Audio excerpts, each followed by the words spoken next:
The first time in almost 100 episodes that we missed a day. My bad, my bad.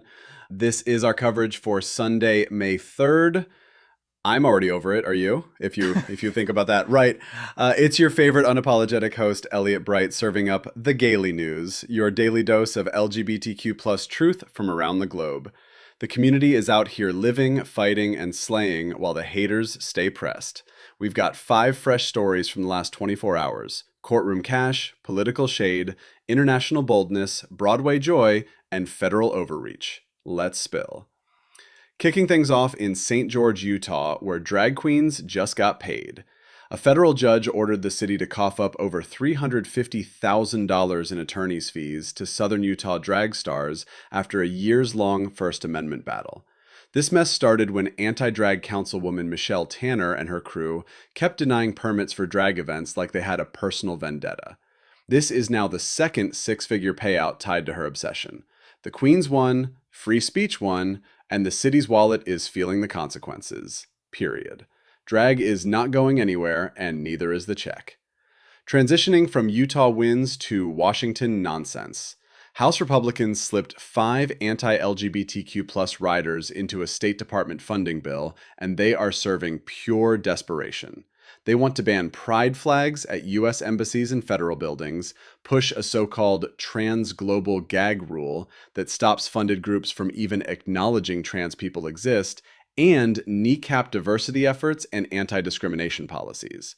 Critics are calling it a blatant attempt to lock in executive anti-trans actions. We see you, and we're not impressed. The fight against this erasure is just getting started. Now, let's hop across the ocean for some international fire.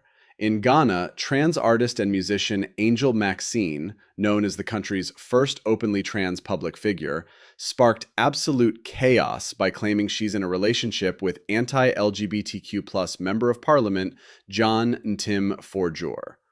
Forjour backed harsh anti-LGBTQ plus legislation, and Maxine used the moment as sharp political satire to expose the bill's climate of suspicion and reporting on queer people. The media frenzy went wild, but Maxine stood firm, turning the spotlight on the real dangers of the proposed law. Bold doesn't even begin to cover it.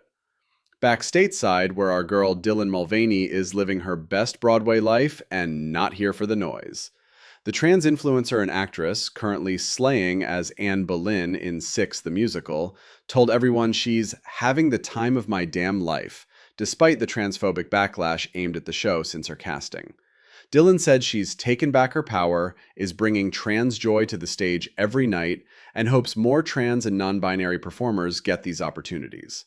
The production stands behind her, proving the haters can choke on their tickets while the rest of us enjoy the show. And finally, because they never learn, the Trump DOJ just announced investigations into 36 Illinois school districts, plus a major charter network.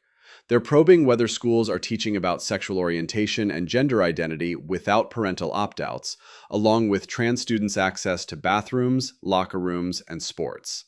Illinois Governor J.B. Pritzker and education advocates blasted it as a political sham investigation designed to punish inclusive states. This is part of a wider pattern of targeting LGBTQ+ supportive policies in schools. Communities are already mobilizing, and we refuse to go backwards.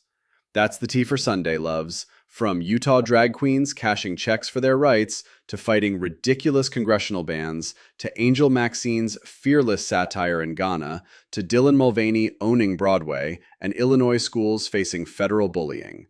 We are resilient, we are loud, and we are not backing down. Thank you for listening to the Gaily News. Stay fierce, protect your chosen family, keep showing up exactly as you are, and tune in again tomorrow for your next unapologetic dose. This is Elliot Bright, signing off. Get ready for Monday's stories, following almost immediately.